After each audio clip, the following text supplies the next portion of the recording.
Greetings, lovely people. Hello and welcome. Xantip here from Poland. Last February 2023, I've been to Birmingham, and in this beautiful city in Great Britain, there was a guitar show with lots of guitars, lots of amplifiers, very noisy place.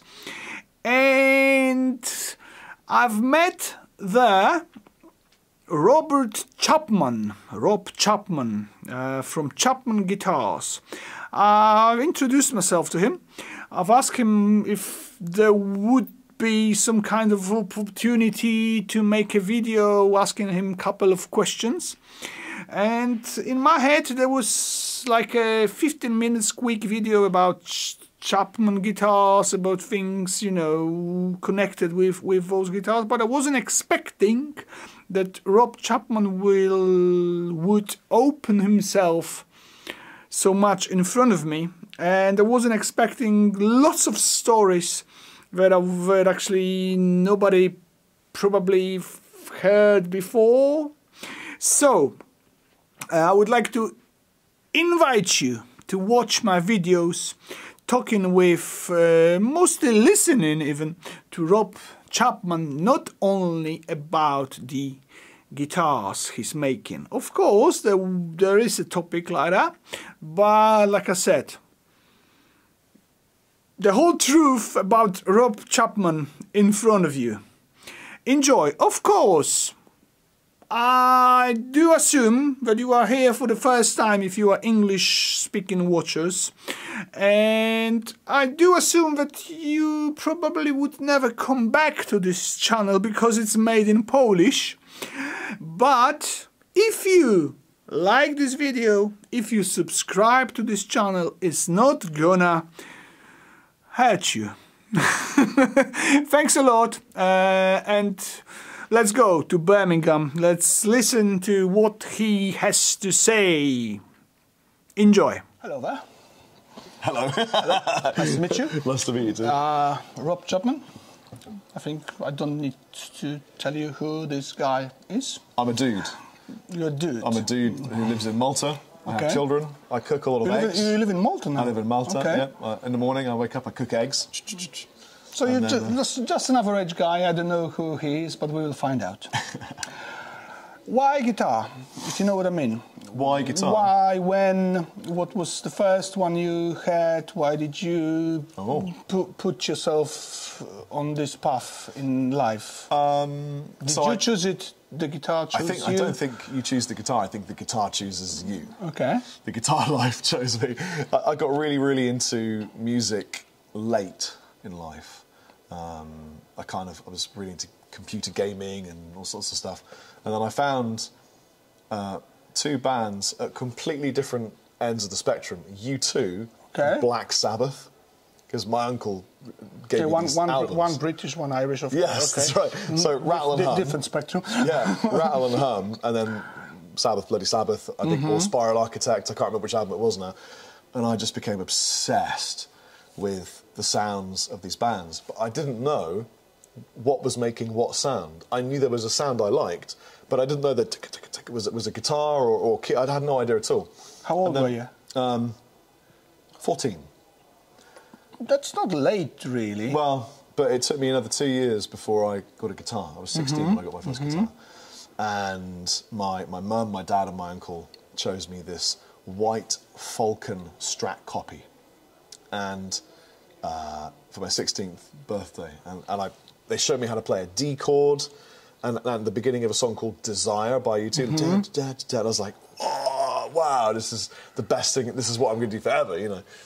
And I got into little bands at school, and there was a boy at school called Alex Bullis, and he taught me how to play my first power chord, how to play, you know, down, down, down, ba-da-da-da-ba-da. I was like, wow! And he and I formed a band, and we never gigged. We just played and played at school, and then very sadly, he killed himself. Oh. And this is a story that I've never really spoken about. But his passing, for me, I was like, I'm going to do this for you. And so, although it was very sad, and it took me a while to come to terms with him going at the age of, like, then he was like 18, it was fuel for me to use music as a catharsis for being sad, and my sadness became music that I wrote. And I think it was... That's deep, what you're saying. Well, I'm telling you real things because sometimes I'm Chappers and sometimes I'm Rob Chapman, so this is Rob Chapman. And I think what I learned from that is that everything's temporary, live for the moment. Music is a medicine. And I got through my difficult time by just playing guitar, locking myself in my room, writing music, and something clicked, and I got it. And by the time I was 18 and a half, my guitar teacher said, there's nothing else I can teach you, you should go to the Guitar Institute in London. There's this new school opened, and it's the only one in England at the time. And I was like, really? Me? Oh, okay, I'll go. So I went to work in a factory, scraped some pennies together, got enough money, and I went. And the teachers were David Kilminster, Sean Baxter, Ian Scott. Ian Scott from Anthrax? No, not Ian Scott from Anthrax, different Ian Scott. Different Ian Scott, but equally as good. And I spent a whole year there, paid a lot of attention in some areas, not in others. Learnt the rudimental theory, learnt to shred, and then burnt out completely, emotionally, from my experiences before, and also from just playing. But made lots of friends. So music was your saviour in some way? 100%. For your early adult life, it was like the engine and the pumper for doing what you're doing now, taking you there. Yes. Okay. So let me take that further for you. So then I burnt out. I couldn't play anymore. I needed to recoup. I got a job working in optics. I was making glasses with a grinding wheel. Got in a band. You know, was loving being in a band with my friend Ben and my friend Ian. Ian ended up working for Virgin Records when Virgin Records was a thing, and then EMI, and then he ended up being the marketing director for Universal Records, and I got session work from him. As a session guitarist for other bands? For Yngwie Malmsteen. I was like, are you kidding me? He's like, no, I've got this session for Yngwie. I'm like, oh, my God, I don't know if I could do it. But I had to do it because I was getting paid to do this. I was like, I'm going to have to learn how to do this Yngwie stuff. So Fender sent me a Strat. They had it scalloped. It was from this like custom shop in England that does work for Fender, and I was like shredding, and then I just got it before the session turned up, and I had to do this masterclass for his Live in Leningrad DVD. And the process of going through that broke me and destroyed me and built me back up a couple of times. I ended up making YouTube videos because they were fun. I just wanted to have fun.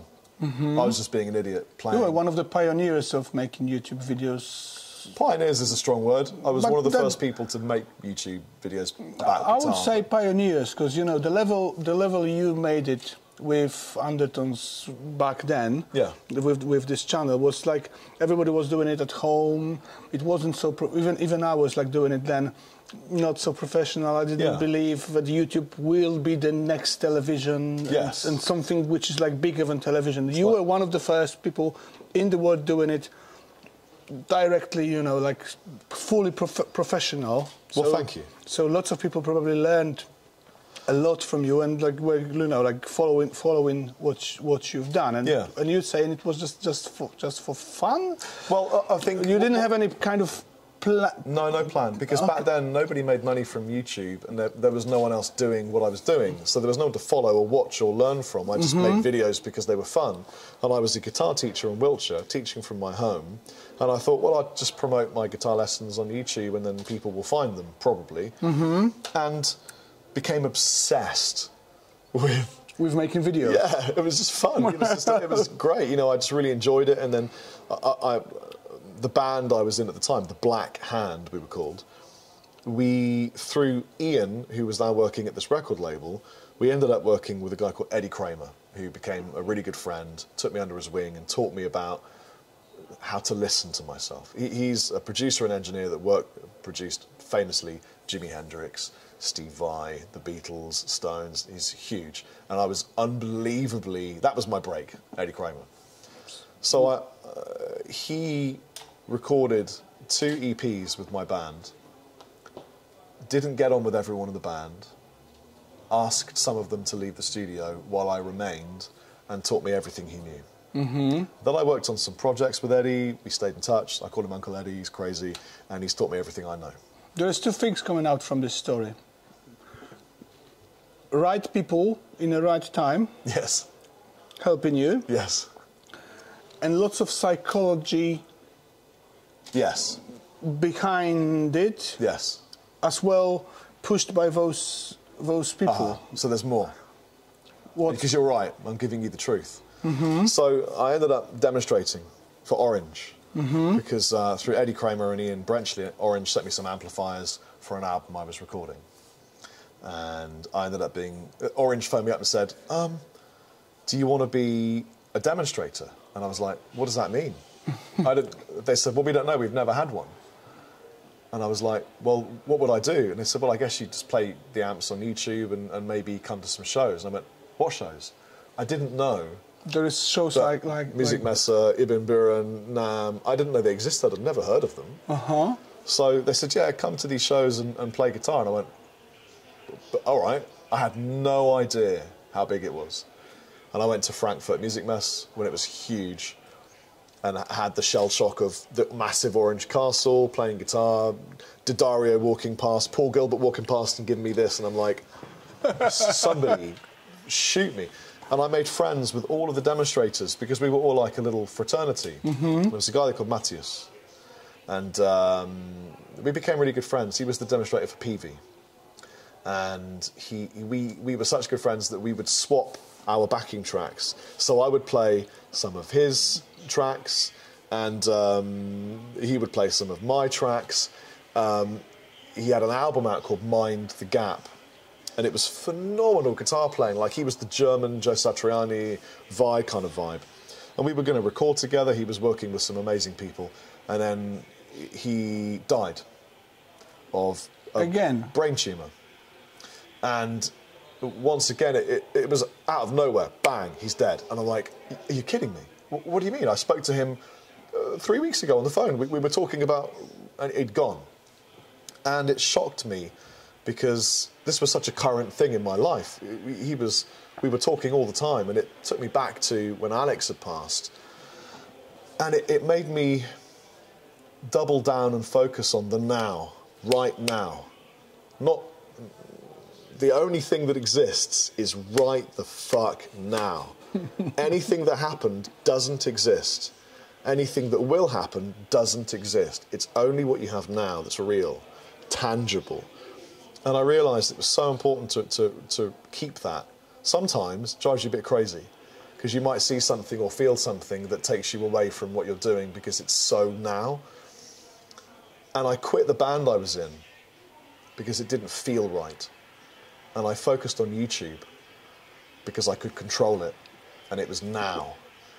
And it was something that I could do all day and all night if I wanted to.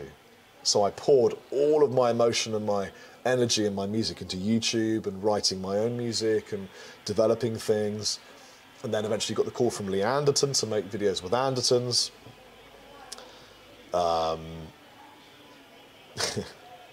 No one's had this story. So I'm doing videos for Lee. It's like Lee says, you know, we need you. Andertons doesn't have a YouTube channel. We just made one, but we don't have anything. I've seen your videos. I know that you know what to do. Can you come and shoot videos with us? And I had been filming for World Guitars in Hitchin with Jeff Pumfret. And I said, yeah, I'd never heard of Andertons, but I'll come down. So I went down, started shooting videos, and immediately realised that Lee and I got on like super good. We just knew each other, you know. We were both straight from the first time we met. It was just like you meet some people and just like, okay, I know this guy, and we were really good friends immediately. We knew we were going to do it forever. I did all the audio production, I did all the editing, I filmed everything myself. I did the whole thing for years, and it's super, super fun. And I'm going to go back and do more of those. So even at the time of Andertons, you were still making editing and everything by yourself with those videos, or was it like initially I did everything for the Andertons. When I turned up, my job was to film everything, edit everything, do the sound engineering, put it all on my channel, everything. I was the Andertons YouTube channel. Pure YouTubing. Yeah, which in a way was passed on to Pete Honore, who does an amazing job, you know, and the incredible other people that work at Andertons and do stuff there. Back in Wiltshire, where I lived at the time, I started working with a man called Lee Bryant, who I got in a band with. We were playing gigs together, just blues rock stuff. He ended up going to the guitars to ACM somewhere, studying music, guitar, shredding, and he was kind of like my best friend. And he was found dead in a hedge. And that one knocked me harder than anything, because Lee Bryant was a blacksmith by trade. He made things out of metal. He was super strong, massive, strong guy, incredible, emotional musician, strong, the person that you never think will go. And I was like, what the fuck is going on? In my life, it's like somebody dies, I go into this place, I come out, somebody dies, and it's like a wave of just things that knock and knock and knock.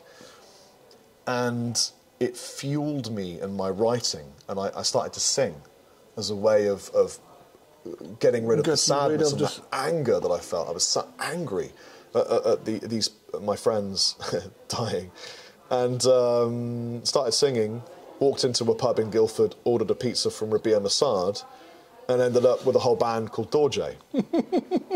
But it was the perfect marriage and time, because I'd come out the back of another loss.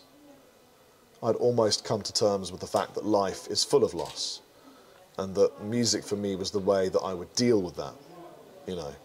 And so we wrote music, and I had literally just like months before I met Rabia, started singing, and they had lost a singer.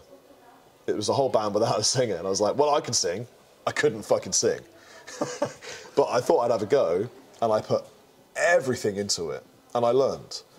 And I was using Dorje as a vehicle to get rid of this, purge this pain. For the third time in your life. Yes, and it won't be the last time.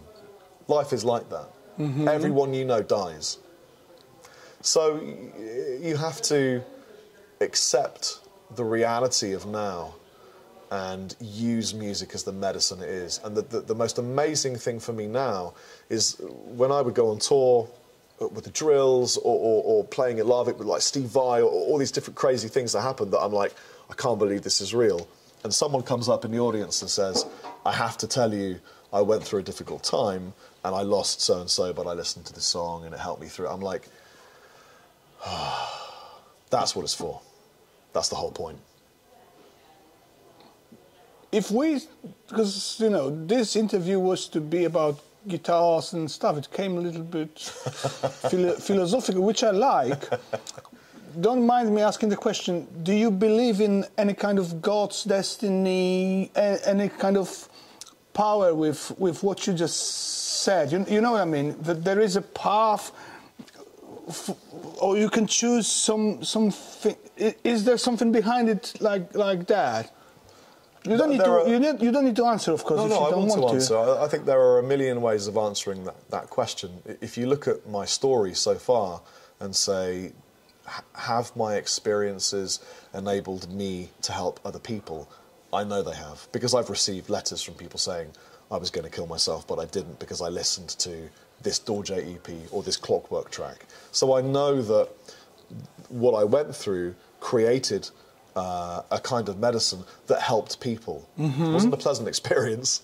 It wasn't all fun and games, but I also learnt to appreciate the now so hard, because you literally don't have anything else. And that's why I'm normally super happy, positive, a little bit crazy, because I'm so happy to be alive, making music, connecting with people, talking about real things like this, and sharing. Being very successful with it. The success is neither here nor there to me. It's more about the journey, the people, connections, music, caring about people and sharing that. And the success, if you love what you're doing, you're passionate about it, it just comes anyway.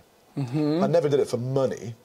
You know, if you want to make money with music, you're in, unless it's something that is a bit more, you know, not contemporary rock and metal and progressive gent, Bandicam. That's jazz. There's not a lot of money in Bandicams, but do what you are passionate about, and you will be a kind of successful. But also, don't be afraid to just have a job, you know, in something that isn't playing guitar. That's fine. Have a job as well. You know, I mean, I have jobs. I'm a director of 3-4 companies, and I have to have staff and, you know, hire people and look after them and work taxes, you know, and it's like, that's a job. I didn't really want a job, but I have one, and I play guitar and I sing and I'm a dad, and you know. And you're making guitars. Yes. As well. Yeah. What made you doing this? Because this is a totally different story from what you say now. We were talking about playing music, but making guitars is not the same. Where did this come from in your life? People would never believe. Don't tell me that anybody died on this story. No. So, I never set out to own a guitar company. I was offered a signature guitar by a company in England, and they said, "We'll make 50 guitars. You know, tell us what you want." And I was like, "Wow, it sounds amazing." Yeah. So I went back to YouTube and said, "Guys, I get to make a guitar with this company, but I don't know what I want because I love everything. Give me some ideas." And we collaboratively came up with the idea for what we called the ML1, and we sold 500 of them. And my friend Lee Anderton said, "That did quite well. Why don't you make another one? And if you're making another guitar." You know, and this other company was like, "This is a brand. This isn't just a one-off signature thing. You should launch a guitar brand." And I was like, "Oh my God, should I? I don't know anything about business." And Lee said, "Well, look, why don't we go 50-50? I'll do via Anderton's the accounting, the marketing, you just make the YouTube videos, play the guitars, and we'll split it 50-50. And I was like, "Done. That's my deal. Good. I just want to be a guitar player." Didn't expect it to, you know, do anything, and on a handshake with Lee, it just grew and grew and grew and grew and became this thing. I won Dragon's Den. I mean, I was given a guitar company in effect. I never put in money to manufacture. I never hired a team of staff to deal with it. For the first 7 years of Chapman's existence, it wasn't even a company. It was a handshake with Lee. And then eventually, around the time of the Ghost Fret, we said, we better make it a limited company, probably. So it's just me and Lee. That's just happened again. I was working, I have a friend called Michael. And Michael is an incredible guy in America who works for the Navy. He actually teaches shooting. And he'd been having super difficult times with waking up at 4 a.m, working for his guitar company and his pickup company, working for the Navy, coming home, being a dad. And I was guiding him, helping him, saying, you know, listen, try this, try that, let me help you with this, you could do this. Just as a friend. Because with Chapman, we'd gone through all this learning process of how to do these things, and he hadn't done that. A few months later, he phoned me up and said, "I want to give you half of my company." And I said, "What do you mean, give me half of your company?" He went, I need you in. I'm just going to give you half of Cerberus Guitars and half of Guitarmory." I just couldn't believe it. I mean, no one gives you half a company. I said, "Look, no, I'm not going to take half of your company. I will take 40% so that you are the owner and I have less shares than you. I won't take any money until you decide it's time to give dividends. I do this to help you." And so I joined up, don't take any money, I just work. And we've rebranded them both, and we've moved manufacturing around, and we've done huge things to rebrand and create a renaissance for Cerberus and Guitarmory. And in a way, I've won Dragon's Den again. I've been given this thing to give birth to. Destiny, right people Yes. in the right time. Yes. Making friends and good energy all around there. Yeah, that's it. So now you're a lucky guy, man. I'm a very lucky guy. I have worked until I have bled and cried many, many nights. And there's a lot, you know, that goes behind the scenes with the amazing people in these businesses to allow that to happen. And a lot of it is amazing fun, like the best fun ever, and like magic moments. And a lot of it is like super hard, like just heartbreaking, difficult. Manufacturing being the main issue, especially during COVID, you know. But there's this weird pattern in my life where loss helped me to create music, and where the music put me in a position where people gave me ownership of product with which I could then help other artists to do the same thing. So then when I saw people like Dave Simpson, I see him, I phone Lee, and I say, get him on Anderton's right now, he's incredible. Or, you know, other people, we need to help them. And I think that all happened for a reason. And with all this, you are still, it's the first time we met, you opened so much.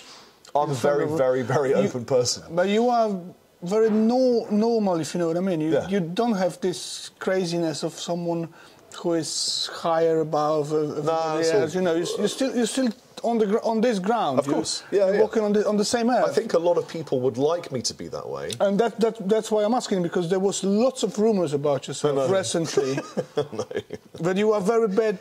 There is something on the internet. How did you deal with all this stuff? You know, there was, we always get ups and downs. Yes, yeah? It was very difficult because, as you now know, I'm a nice guy. I was afraid of this interview, to be honest with you. I completely understand. I think there has become a new job. There's a new market and a new job.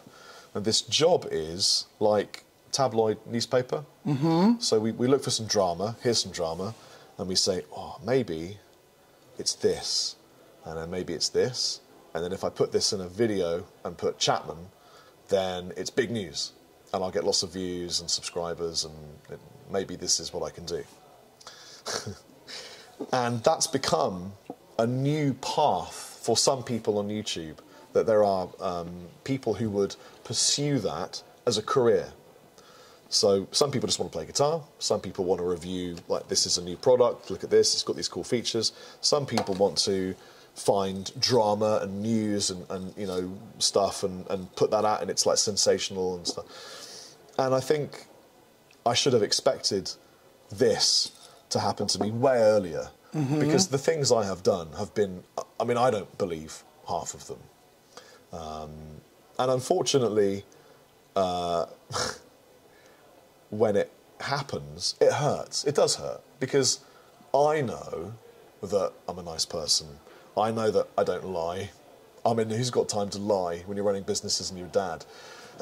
And you just have to kind of let it go. And initially, I found that hard. For example, there was one video that came out from a gentleman who had applied to be an artist, and we had turned him down, and he got very angry and made a very big video about me. Mm-hmm. And the video came out 2 months after my daughter had been born. So I was, have you got kids? No. Right, it's tiring. I was exhausted with this little baby girl. It was Christmas time, I was emotional, and I reacted angrily, because I'm like, none of this is all made up. Like, all of it is just made up, not true, spun, twisted, lies. And I'm a nice guy, and I'm trying to help people and make a community of people to work together and help people, because I've been through all this suffering and I want to use that to help people. And it made me angry and upset, and I made a video where I was... You're still a human, that's understandable, especially in this kind of time. But for the first time, about. I dropped the veil and I showed that I was angry and that there were lies. But I couldn't explain why everything was a lie, because it involved other businesses. And I didn't want to throw other people under the bus. And then that leaves ambiguity. And then it leaves room for, well, maybe this happened and maybe that happened and maybe this and maybe that. And then lots of people jumped on the bandwagon, and then I became a cash cow. You can make money.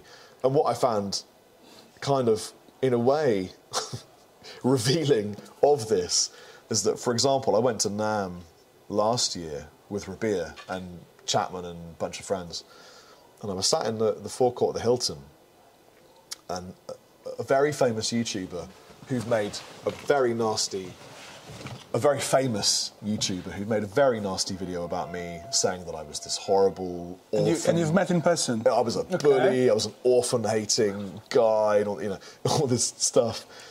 And I didn't recognise him, and he came up and he's like, "Hey man, how you doing? We should get sushi. I just landed. It's great to see you. Wow, it's cool, blah, blah, blah." And I was like, "Yeah, that sounds cool, man. Yeah, we'll go get sushi. Nice to meet you." Two faces real life. And Roba was next to me, and he's like, and then this guy left, and he went, "Did you not recognise who that was?" And I went, "No." And he went, and told me who it was. And I thought, they're just doing it for money and subscribers. It doesn't mean anything to them. So just let it go. No, my channel is way smaller. You know, I do it in a very small niche in Polish. You know, the guitar is a niche itself on YouTube anyway. What I've experienced is like there is 10 people telling you good job. Yeah. And one person will tell you, "Oh, that's awful what you're doing," and you don't count those 10 people telling you that's nice. There's always someone like this. Another thing is what you just said. There's lots of people on internet where will tell you, it's shit. But when they met you in person, they never say anything bad. It's like, "Man, you are so great. Thank you for what you're doing." I've never met a single person in real life who's come up and gone, "You're awful, you do bad things." Exactly. They just, maybe they're afraid or they wouldn't want to, but no one's ever done that. And I realised it's, to them, to some people, it's just kind of a career path, you know. And they just want to jump on this trampoline of your name by making this kind of you know, and unfortunately scandal around you. That's drama. What you said, like drama. Yeah. Daily Mail's the Sun, yeah. The sad side of that is that they think that through attacking me, that they're justified because I'm awful or whatever, and they'll get followers. But what they don't know is that when these things happen, it affects the 20 people who work with me. With you, yeah. You know, and I've been through some super hard times, you know, with it rocking business and all sorts of things. Oh, COVID and all those rumours were like quite in the same time for you. Yeah. So you had like probably it was a lot to deal with. Exactly. With the pandemic, you had the problems with your business because all the businesses had. Well, the worst thing was that I fell out of love with YouTube, because before that it was this community of people who wanted to work together and to help others, right? To share the information. Yes. That's what my you know, like approach, aim of the YouTube always was. Like, it's not money, it's not advertising you're selling, it's not like taking money from companies to tell that the guitar is good. That's the add-on. Yeah. The most important thing is you got something to say, you got something to share with, some knowledge, some experience you've learned in your life, and you can just spread it all around and you know, let other people do whatever they want with that. You're coming from quite the same approach. Yeah. And unfortunately, if they need the truth, I'm just a normal guy who has kids. I cook eggs in the morning. I work for my cousin. I write music. I play guitar.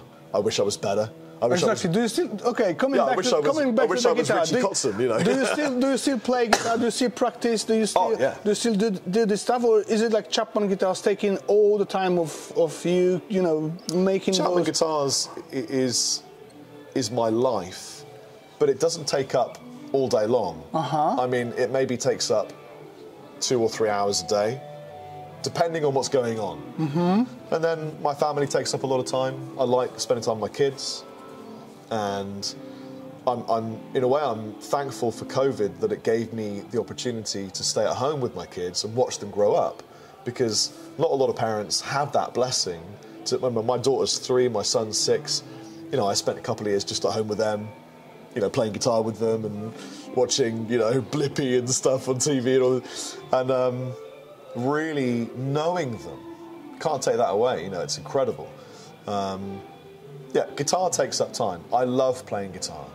I have to move the time that I do it around. So if the kids are at school, I'm playing guitar in a room for a couple of hours. But I now play to write. I don't ever play to get technically good. I don't care about that anymore.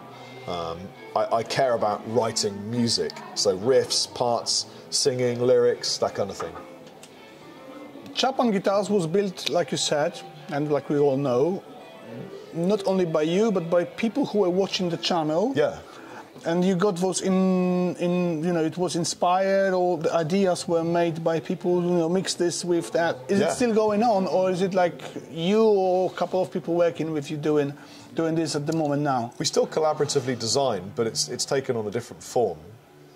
I mean, I don't have a forum anymore. I used to have a forum, and, you know, all the original guys like John Verber and Svi and Where's My Cake and all that, you know, Voodoo Rider, all these guys were just this big part of what I did. But as the company got bigger and bigger and bigger, and now we manufacture thousands of guitars, we became under the spotlight a little bit.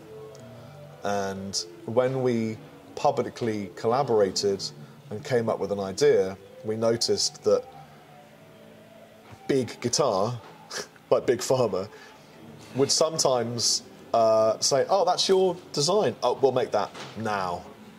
And then they would make it, and then we would be like, "Oh, well, we were just going to make that, but you beat us to it." And that was unfortunate. So we still collaborate, but when we get the information, we don't make it public until we've made the product, because we had to hide it. And what I do a lot more of is face-to-face collaboration. So if you said to me, "Listen, why is the headstop that way? It should be this way." I go, "Okay, that's one guy." And then, you know, at the end of the show, I've got 1,000 people who've said to me, "Could you do a neck that was made out of rosewood now that rosewood's illegal again?" I'm like, "It's not a bad idea, actually." Okay. And that's real. People that meet me and know me, and I'm interested in that. When I do clinic tours, I always say to the audience, "Has anyone got any ideas?" And I'm genuine. If you've got a cool idea, let me know, because I'll probably put it on a guitar. Maybe I'll give you some money for it, you know. So collaboration will never end. Chapman was the first guitar brand to use collaboration. Exactly. So it's part of our DNA. But now, let's be honest, every guitar company is doing it to an extent. They saw that it worked, and they use bit, and it doesn't belong to me. Collaboration's for the planet, you know. So although collaborative design is really fun, really cool, we can't kind of re-collaborate on a guitar we've already collaborated on. So once we've made a guitar, well, we've already done that. Maybe we change the colour and stuff, but we can't kind of redo it. And we've got a lot of SKUs now, a lot of designs. Too many. So we have to kind of lose a few of them. But when we do come up with new designs, we always involve the public. Because if you want to know if this is going to sell, the only way is to say, exactly. What would you do to make this, you know, maybe you want a button that goes, and that makes a sound like, boop, boop, boop, boop, boop, and then the pepper comes out red or whatever, you know, then it's like, okay, that's cool, because you've just told me what you like, and then maybe we'll sell some. You know, maybe there's more people than me wanting that kind of thing. It's not only you who's the, like, you know, the brain. I mean, did you make an ultimate guitar at the moment already, you know what I mean? Like if there is the best guitar, and actually you know that there is nothing more you can do. Do you know there is nothing more did you go to this point, or is it like always? Is there always a place for improvement? Is there? That's an interesting question. So I'll tell you because you've made a lot of designs. Yeah. For example, today this Tele styler with gold top. Yes. I was like, ooh, wow! Like that. There are so many guitars, you know, in the world, and those ideas are taken from 2 classical instruments, you know, done so many years ago, and that's something new. Yeah. No one did that, and you know, like so far. So, did you get to the point that actually, do you think there will be a point like this? No, you'll never make. Is there a border, you know? You'll never make have you ever had the best pizza ever? No. You can make it better. So, but I'll tell you one thing. One of the factories that we use, I approached them and I phoned up and I said, can we make these guitars better? And they said, you make the most expensive guitars in the factory by not like a little bit, but a big bit. No one else makes guitars this expensive. And I'm like, but is there anything else we can do to make them better? No. And I'm like, okay. But because we haven't used distribution, that percentage, we just put it in the guitar and a bit to the dealers, so that the guitars were always like really high spec. And in sometimes that would be specification that you wouldn't really know. Like it could be the way it's carved, the quality of the timber. You can't always see it, but we know it's there because all the staff at Chapman gig. Like Dan, our head of marketing, is a gigging bassist. You know, Alex, our head of logistics, is a gigging drummer. You know, everyone at Chapman plays and plays out. So it's important for us that we can play our guitars live, and they're real. They're not just a thing we made to make money. So we'll never make the best guitar, and thank God, because it's really fun trying to. What about your needs? My needs? Yeah, like guitar, regarding the guitar. So of course, we're still talking about, you know, even though it's not made for money, you still want to sell those guitars. You're taking feedback and you know, like people are improving them with you before in a bigger way, less you know, it's in a smaller way. Did you make yourself the guitar that you are like 100? You don't want any the ultimate guitar for Rob Chapman, made by Rob Chapman. I probably have like 3 or 4 of those. Skynail, my Ghost Fret, would be one of them. I love that guitar to pieces. I've got a semi-hollow that I designed with Guitar Center that I love. The original Rob Chapman ML3 RC, which, you know, I just can't get over how good that guitar plays. Loads of them, you know. Are they made in the same factories like the guitars that you're selling, or are they like prototypes that some luthiers did for you? No, I always make... It's better to make a prototype with the factory so that they go through the process of making it before they make the actual guitar.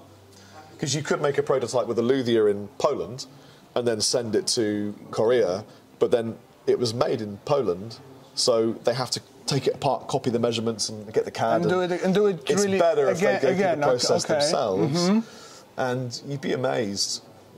You know, there's a lot of indigenous racism and mistrust about manufacturing origin. It's not where the guitar is made. It's how good the programming was for the CAD. It's how good the CNC machines are, and it's the quality of the materials. And then it's the experience of the workers. So, for example, there are factories in Nepal, in Chennai, India, in Indonesia that make some of the best guitars on the planet, and no one knows about it yet. Because there's this hierarchy that people stick to where they say Japan makes the best guitars, then America, then... It's just not true. It's not true. In some way, it is true, but actually...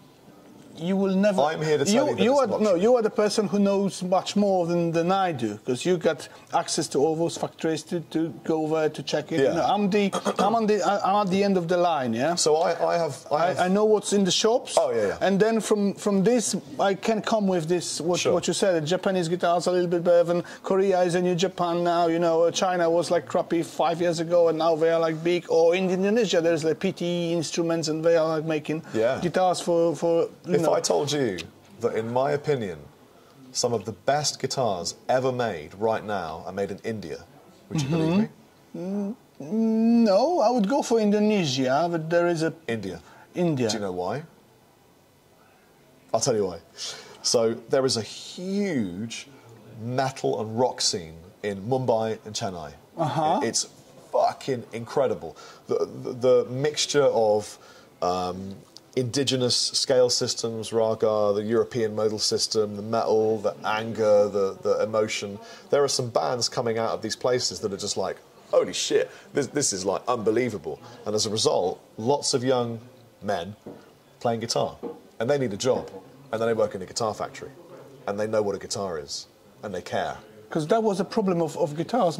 In many ways, the problem of guitars is like they are made not by people who know how to play them. This has been the biggest issue I've had. In Korea, they make incredible guitars, some of the best on the planet, but the people that make them don't know what a guitar is. Majority of them don't know.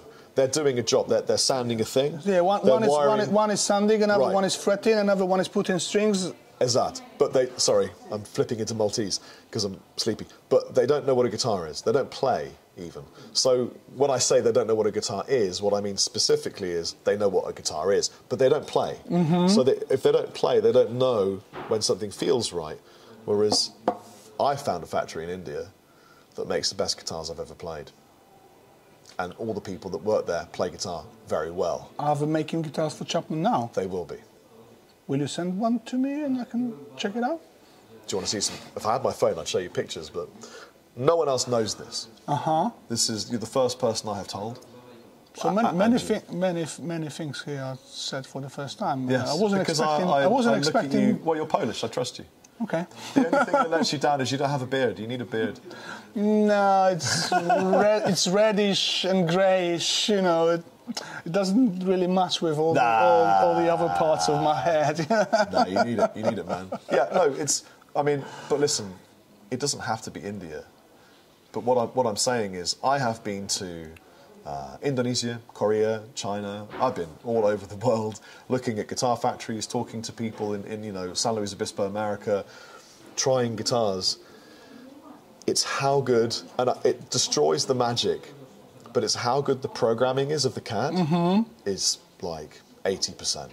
It's how good the wood is, super important. Is it torrefied? Is it baked? Is it dry? Is it wet? You know, where is it dried? At the factory or before? Is the factory sealed or wet? Is it temperate? Is it tropical? Where is it based? Is it at the foot of a volcano or is it in the middle of America? You know, and do the people that build them play guitar? And that's the most important part. The most important part is the last one. Because if you got like programming's not great, materials could be better. Probably the programmer needs to play the guitar as well. Yeah. And all people like involved in the process. In the process, they have to know this magic you said, yeah? So for me, all of our programming is done by Dave Hollingworth, one of my best mates and the bassist in Dorje in Tosca. So he knows. He plays guitar, drums, bass, he's everything. He's incredible. Great feel, understands everything. So he knows how to program for an instrument that feels good. Something that's important to Chapman, and actually all of my businesses, is that the people that work in them are passionate about playing and can play. You don't have to be good, but you have to be able to play. Even our accounts lady, Manuela, is super passionate about guitar and does band photography and stuff. It's part of our lifeblood. So music is the blood? Has to be. Because you wouldn't want to be in a restaurant making food, but you don't like food. Do you know what I mean?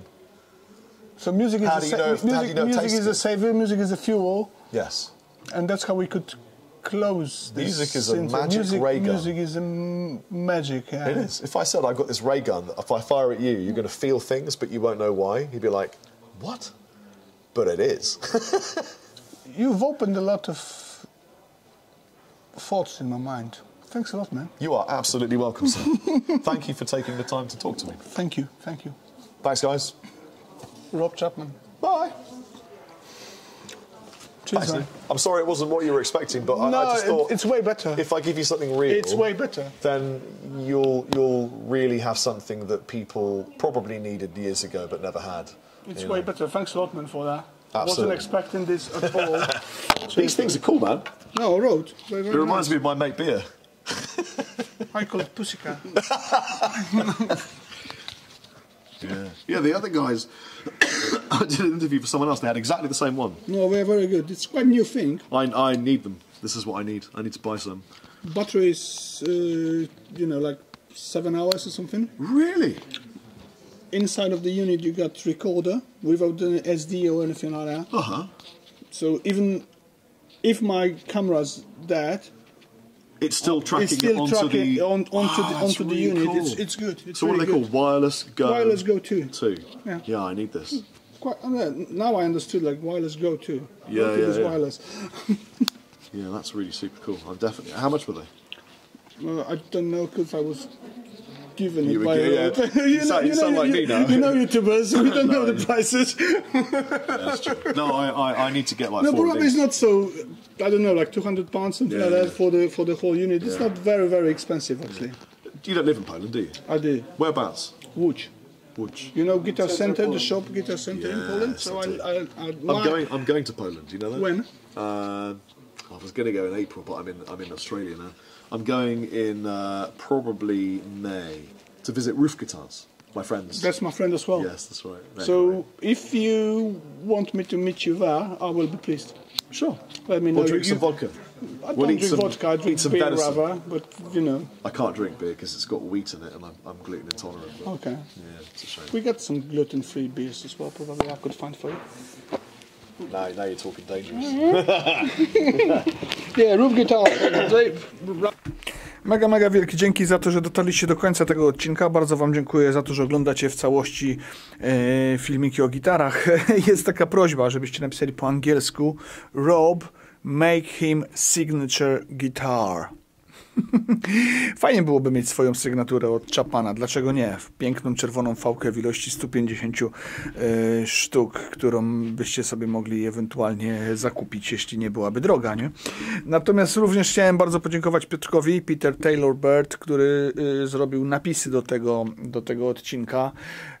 Jest to chyba pierwszy film z napisami. To jest naprawdę taka robota, że mi się nigdy tego nie chce robić, więc uczcie się języków, szczególnie angielskiego. Natomiast co chciałem powiedzieć, oczywiście film został zrealizowany, jak wiecie, jak wszystkie wywiady ostatnimi czasy i w ogóle jak cały ten wypad do Birmingham, przy udziale, największym udziale patronów po prostu, bo to patroni no, zapłacili kasę za tą wycieczkę, więc jestem mega zobowiązany wszystkim osobom, które w tym momencie widzicie na liście. Przypominam o tym oczywiście, że no bez was ten kanał nie rozwinąłby się w ostatnim czasie tak, jak się rozwija, więc jesteście naprawdę ultrasami, totalnymi ultrasami i no zawdzięczam wam bardzo dużo i będę za to dziękował w każdym odcinku. W tym momencie już końcóweczka samochodowa i generalnie do następnego odcinka zapraszam bardzo serdecznie do oglądania filmików o gitarach. Dobra, idziemy tam